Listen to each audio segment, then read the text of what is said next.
Is eating meat bad karma? What is karma? Karma literally means action in Sanskrit. Now, in the West, the word karma has been infused for quite a while. People generally know what karma is, what goes around comes around, do unto others. And, basically, karma, in the sense, gives us the understanding that for whatever action we do, there is an equal and opposite reaction. So is meat eating bad karma? Some would say yes. As we try to satisfy our gullets with the expense of innocent animals who have done us no harm, who have never been associated with us in any way, and they lose their lives helplessly and in the most degraded fashion, just to satisfy our senses. There must be karma.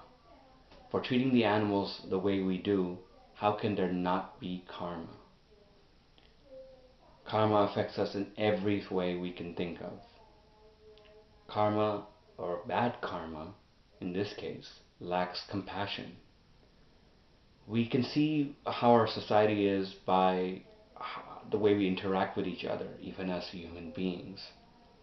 So how can we negate the fact that there could be karma when everything we eat, everything we occupy, the way we behave with each other and the animals, the wars that are caused, the strife that is in society, in all nations, in the US, Canada, India, everywhere.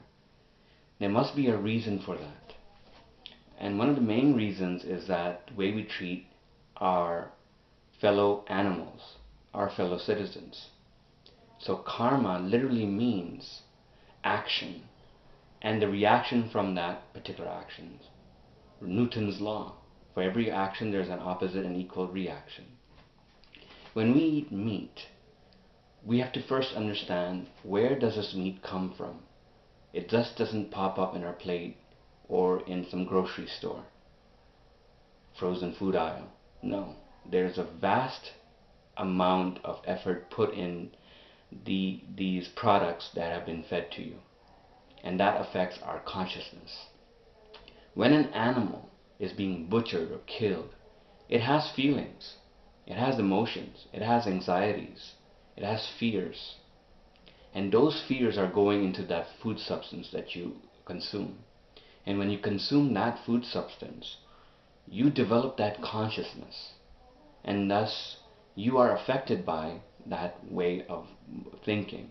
What you are, what you eat.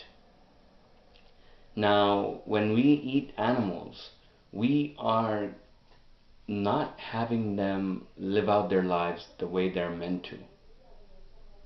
We feel that we as human beings have a right to dominate and control everything we can. And that is the cause of the destruction of our society so far.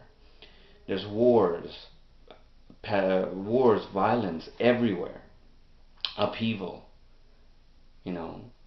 People are demonstrating their animalistic tendencies because this is their consciousness. People are unhappy. So how can you be happy if you're devouring animals? You have to understand the concept of reincarnation now.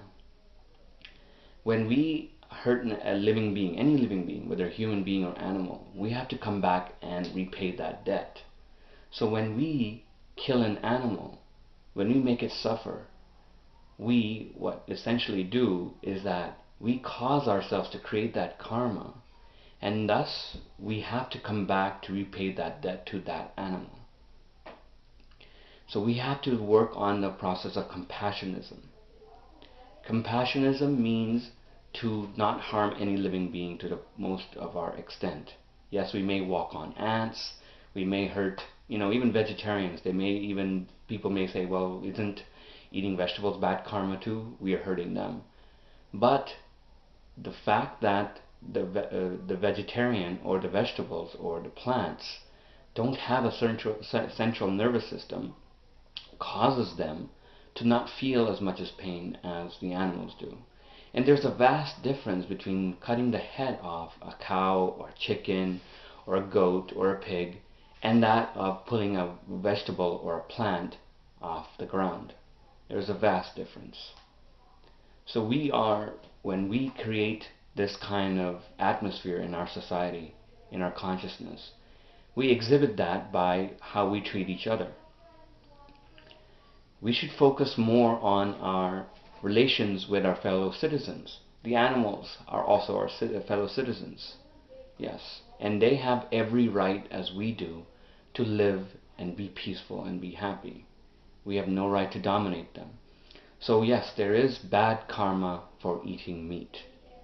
When we devour the flesh of the dead, first of all, we don't have any need to devour the flesh.